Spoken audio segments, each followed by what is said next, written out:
Depois de ver seu ministério ser desidratado pelo Congresso Nacional, Marina Silva deu a volta por cima com o apoio do presidente Lula.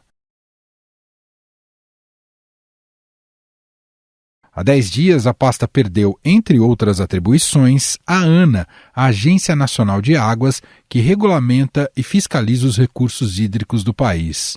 A Câmara dos Deputados ainda retirou do Ministério o controle do Cadastro Ambiental Rural, usado para registrar e monitorar as propriedades rurais do país e combater o desmatamento. Os parlamentares tiraram da pasta do Meio Ambiente o poder de gestão sobre o Cadastro Ambiental Rural, que ajuda no controle do desmatamento, e também a Agência Nacional de Águas. E retiraram do Ministério dos Povos Indígenas a função de justamente demarcar terras indígenas. A medida gerou uma crise entre Marina Silva e a base do governo, que apoiou esse enxugamento da pasta. A ministra não poupou críticas. Porque nesse momento não basta a credibilidade do presidente Lula, não basta a ministra de Meio Ambiente. Eles vão olhar para o arcabouço legal. Tudo bem, Lula, você está dizendo que vai fazer isso e vai fazer aquilo, mas a sua lei não permite. As estruturas foram mudadas. A estrutura do seu governo não é essa que você ganhou as eleições. É a estrutura do governo que perdeu. E isso vai fechar todas as nossas portas.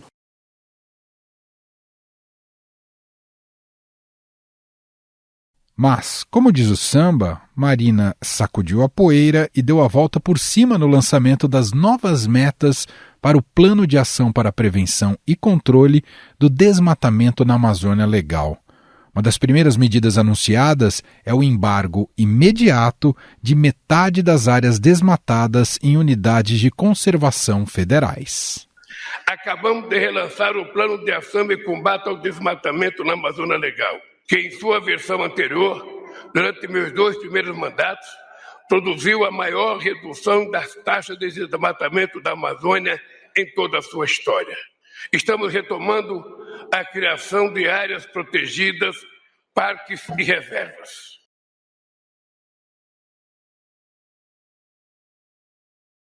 A identificação dessas áreas será feita por meio do sistema PRODES, do Instituto Nacional de Pesquisas Espaciais, que é o órgão oficial de monitoramento do desmatamento via satélites no Brasil.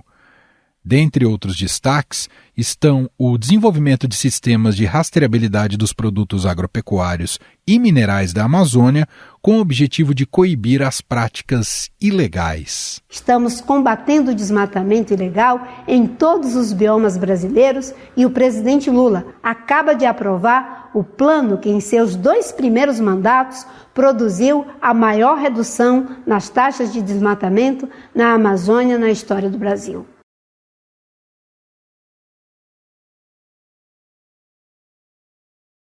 Para isso, o governo pretende criar os selos Marca Amazônia, Selo Amazônia e Selo Verde, que certificarão mercadorias da região quanto à produção sustentável, uso de insumos locais e produção verde, dentre outros aspectos. Aliás, essa é uma exigência da União Europeia para se fechar um acordo econômico com o Mercosul. Na semana passada, a Federação Brasileira de Bancos anunciou que não vai oferecer crédito a frigoríficos que comprarem gados de áreas desmatadas. Agora, então, para financiar créditos para a cadeia de carne bovina, os bancos vão solicitar aos seus clientes, ou seja, os donos de frigoríficos da Amazônia Legal e Maranhão, a implementação de um sistema de rastreabilidade.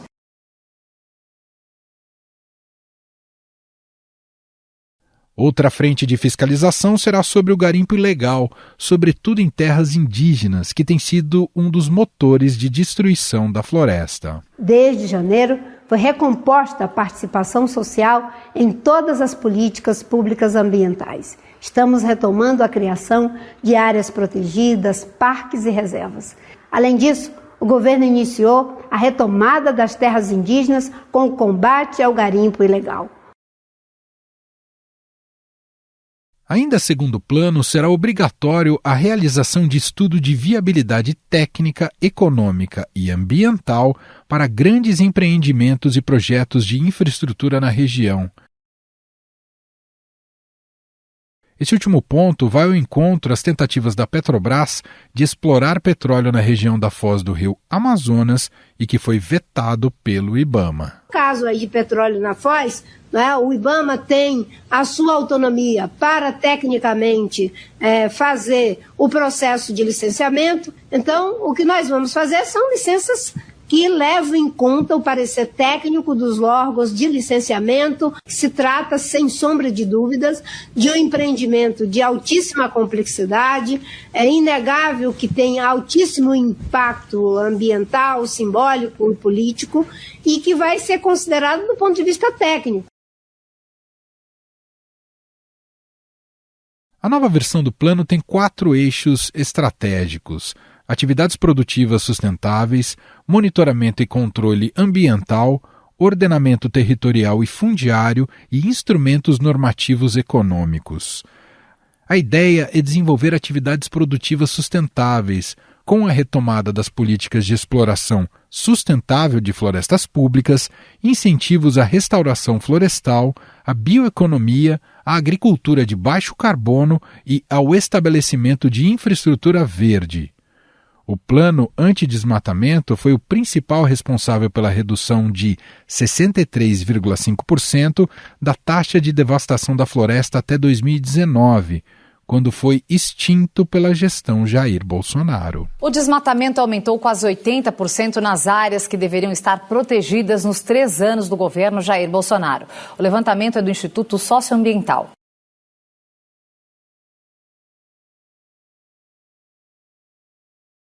Criado em 2004, na outra passagem da ministra Marina Silva pela pasta, o objetivo é reduzir de forma contínua o desmatamento na região até 2030.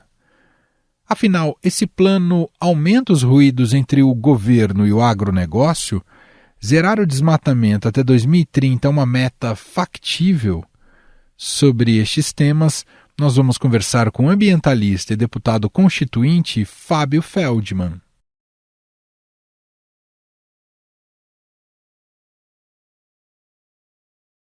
Olá, Fábio, seja muito bem-vindo. Obrigado por ter aceitado ao nosso convite.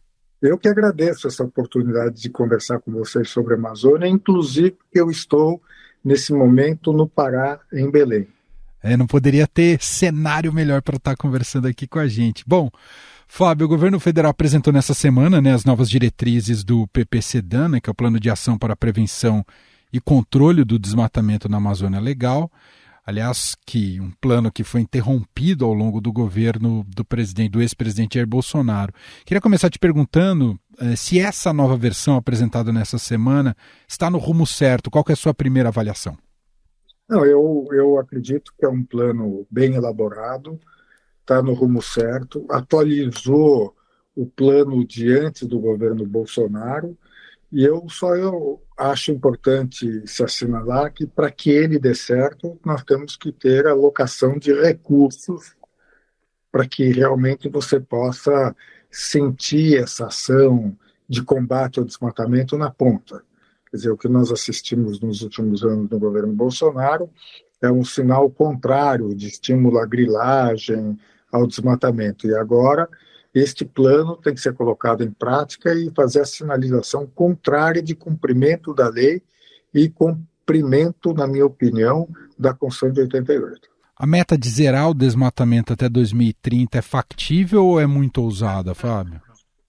Eu acho que ela, mais do que tudo, ela é necessária, porque, veja bem, quer dizer, o desmatamento, você tem 2 tipos de desmatamento. Você tem o desmatamento legal, que, aliás, o Brasil já havia se comprometido em 2015 a acabar com o desmatamento legal em 2030. Houve uma antecipação para 2028, e eu acredito, inclusive, até estando aqui no Pará, que há condições, inclusive, de você criar alternativas ao desmatamento, promovendo a bioeconomia, enfim, a inclusão social, e com isso fazer com que o país dê um exemplo e seja referência. Eu quero lembrar muito que nós temos essa COP, a COP30 em 2025, no Pará, e o Brasil vai ser a vitrine do mundo. Então é importante que nós estejamos, digamos assim, preparados para enfrentar não o desafio apenas legal, mas também o desafio, o compromisso ético do Brasil no combate ao aquecimento global. O senhor falou em alocação de recursos. Hoje, um dos principais gargalos está na vulnerabilidade estrutural e pessoal também dos órgãos de controle, como o IBAMA e o ICMBio, Fábio? Olha, em primeiro lugar, eu acho que sim.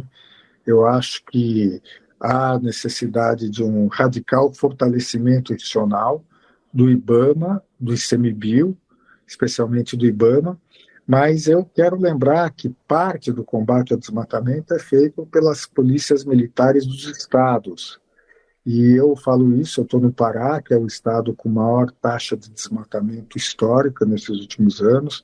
Temos visto desmatamento no Amazonas, que nunca teve, além daqueles estados que tradicionalmente têm altos índices de desmatamento.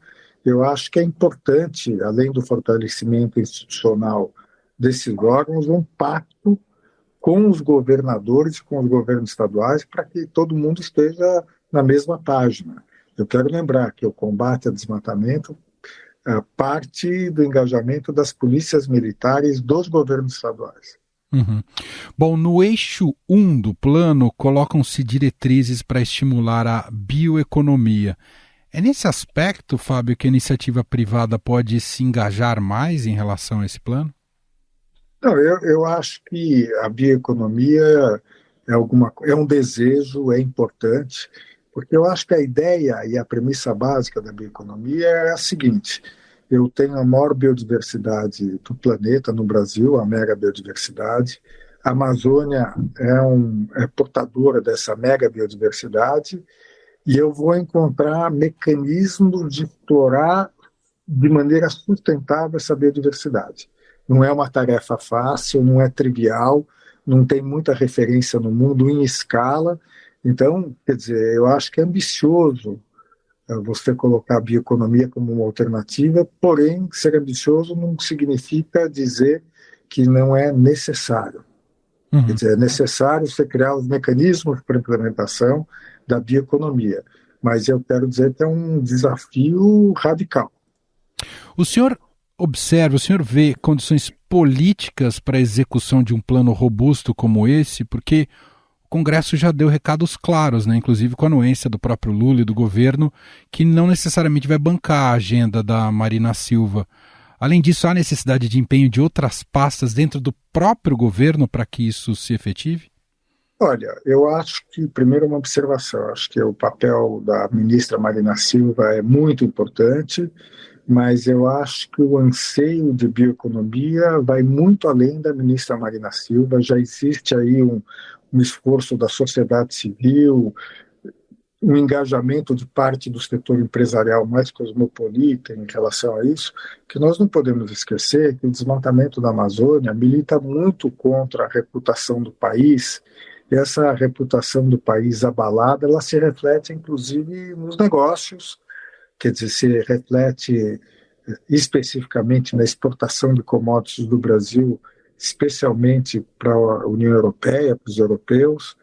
Então, e o consumidor desses países está muito preocupado. Então, eu acho que há condições, sim, de você criar, digamos assim, a base política na sociedade para legitimar a ministra Marina Silva e essa ideia de bioeconomia. Eu só queria fazer uma observação. Claro. Dizer, se eu olhar do outro lado, quer dizer, a quem interessa a grilagem, a exploração ilegal de minérios, o garimpo, o desmatamento, que não o crime organizado. Quer dizer, hoje há uma sinonimia entre crime organizado, grilagem, desmatamento, atividades ilegais de garimpo. Então, quer dizer, eu acho que tem que haver um esforço de ganhar a sociedade, que, aliás, eu acho que já está, de certa maneira, conosco. E, no caso do governo, quer dizer, eu acho que criar estratégias para diminuir áreas de atrito como tem ocorrido. Quer dizer, eu acho que o governo está tendo muita dificuldade não só na área ambiental, e acho que o governo, quer dizer, tem toda a condição de defender essa ideia. Foi uma ideia que foi legitimada na campanha eleitoral, e eu acho que o Congresso Nacional, se for bem trabalhado, poderá estar do nosso lado, como já teve no passado. Uhum.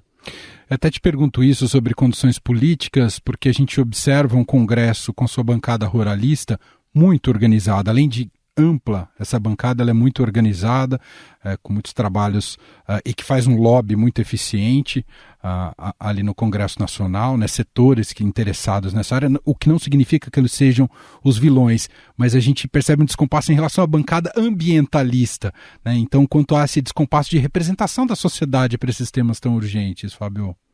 Olha, eu acho primeiro que a política se faz com conversa, com muita conversa.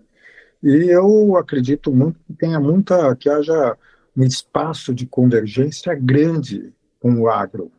Eu não acho que necessariamente o agro é contra incorporar a dimensão de sustentabilidade. Acho que, de certa maneira, a médio prazo, o agro depende disso. Vamos colocar claramente a questão da soja, quer dizer, as atividades agrícolas brasileiras dependem do período de uma estabilidade de chuva. E o aquecimento global compromete esse regime que nós chamamos natural de chuvas, e a chamada terceira safra depende de chuva. Então tem um convencimento, tem uma conversa, que nem sempre a gente conseguiu fazer por problemas de parte a parte. Eu não acho que a responsabilidade é do ambientalismo ou do agro. E acho que para o Brasil, para a sociedade brasileira, tem muito espaço de convergência. E em relação à bancada, eu quero dizer o seguinte: nenhum deputado está lá sem voto. E acho que talvez aonde o ambientalismo tenha pecado nesses últimos anos, na minha opinião, que fui deputado eleito por bandeiras ambientalistas, é você, na verdade, convencer o eleitor da importância dos nossos temas na escolha eleitoral. Quer dizer, acho que esse é um desafio para nós, que é grande, mas eu acho que nós já superamos esse desafio bem no passado e não vejo por que não superá-lo novamente. Então, acho que tem que ter muita conversa e, no caso do agro, mostrar que o aquecimento global, que em relação ao qual o desmatamento tem uma enorme contribuição, ele tem um impacto muito negativo na sociedade brasileira, em desastres naturais, mas para a continuidade de muitas atividades, tais como elas são praticadas hoje, a agricultura é uma delas.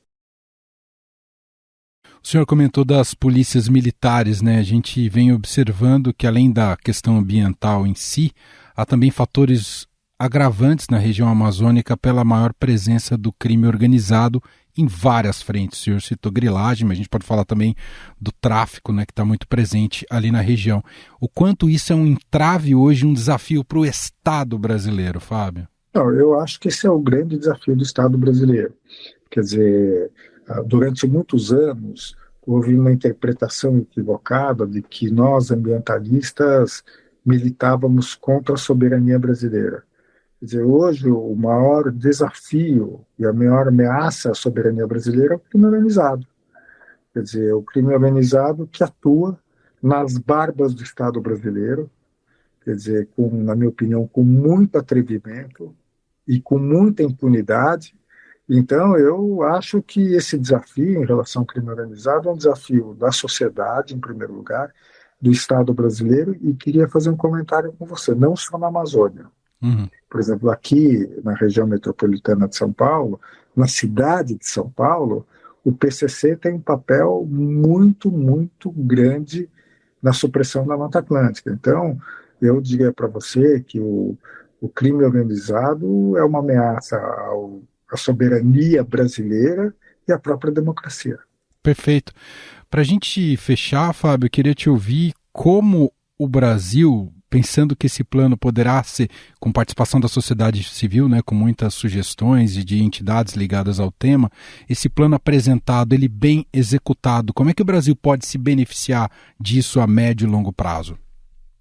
Bom, primeiro eu acho que tem uma questão do restabelecimento do Estado de Direito. Eu faço questão de, preliminarmente, colocar isso. Esse desmatamento que nós estamos assistindo é ilegal. Ele é ilegal porque ele descumpre o Código Florestal de maneira geral. 2, a Constituição brasileira determina que a Amazônia é patrimônio nacional. Ou seja, isso está no texto desde 88. Então, quer dizer, está colocado. Depois, quer dizer, essa questão que você está abrindo mão, dilapidando um patrimônio nacional que é de todos os brasileiros, mas não só da gente, dos brasileiros de hoje, das futuras gerações de brasileiros. Então, eu acho isso. E do ponto de vista prático, eu acho que o Brasil pode claramente virar o jogo. Quer dizer, o Brasil hoje no mundo é muito mal visto em função do desmatamento da Amazônia. Acho que o Brasil pode se tornar a grande referência de sustentabilidade, mas para isso começa no combate ao desmatamento e a redução efetiva do desmatamento na Amazônia e nos outros biomas brasileiros, inclusive o Cerrado. Perfeito. Só uma última pergunta, aproveitando que o senhor foi deputado constituinte, queria um pouco abusar da sua memória e que o senhor nos contasse aqui como é que era discutir isso lá em 1988, se já tinha um diagnóstico das dificuldades que o Brasil enfrentava nessa área, né, e se vocês já projetavam um cenário como o que a gente vive hoje, deputado. Olha, primeiro eu acho que a Constituição brasileira, primeiro, eu sempre digo que eu acho que a Constituinte foi generosa. Eu falo que ela foi generosa porque todos os deputados e senadores tinham a noção de que o legado, ou seja, a Constituição, seria importante para ajudar o país a ser um país justo, um país próspero. Então, o ambiente, eu faço questão de ressaltar, foi um ambiente de generosidade que gerou o capítulo do meio ambiente, o capítulo dos índios que reconheceu, as questões que não estavam na agenda brasileira como do consumidor, enfim. Então, eu acho que isso é muito importante, porque a gente tinha, digamos assim, essa noção clara de que a Constituição seria importante para o Brasil, para a sociedade brasileira, para a consolidação da democracia. Então, eu acho que esse ambiente era um ambiente importante que gerou bons frutos. A questão ambiental, na verdade, ela não estava colocada no mundo como ela está colocada hoje. Inclusive, é sempre bom lembrar que a Constituição é de 88 e, na verdade, nós tivemos, no fim de 88, a morte de Chico Mendes e, na verdade, os primeiros dados da escala de desmatamento da Amazônia é do mesmo período. E, com isso, na verdade, com outros fatores, quer dizer, a questão ambiental entrou na agenda do mundo. Tanto é que houve a convocação da Conferência do Rio e no Brasil, no Rio de Janeiro. Então, eu acho que foi uma coincidência positiva você ter um texto constitucional avançado e também uma tomada de consciência mundial da importância planetária da questão ambiental. Então, eu acho que aquele período, aquelas situações que você tem muitas coincidências positivas, e você veja que o texto constitucional hoje, passado todos esses anos, ele continua visionário e contemporâneo. Muito bom, ambientalista, foi deputado constituinte Fábio Feldman, gentilmente nos atendendo diretamente do Pará, lá no seio da selva amazônica. Claro que ali é o ambiente urbano, né? Mas no entorno ali da floresta. Muito obrigado pela conversa aqui, viu, Fábio? Obrigado você, um abração para todos vocês. Estadão Notícias. E este foi o Estadão Notícias de hoje, quarta-feira, 7 de junho de 2023. A apresentação foi minha, Emanuel Bonfim. Na produção, edição e roteiro, Gustavo Lopes, Jefferson Perleberg e Gabriela Forte.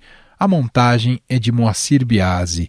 Escreva pra gente no e-mail podcast@estadão.com. Um abraço para você e até mais.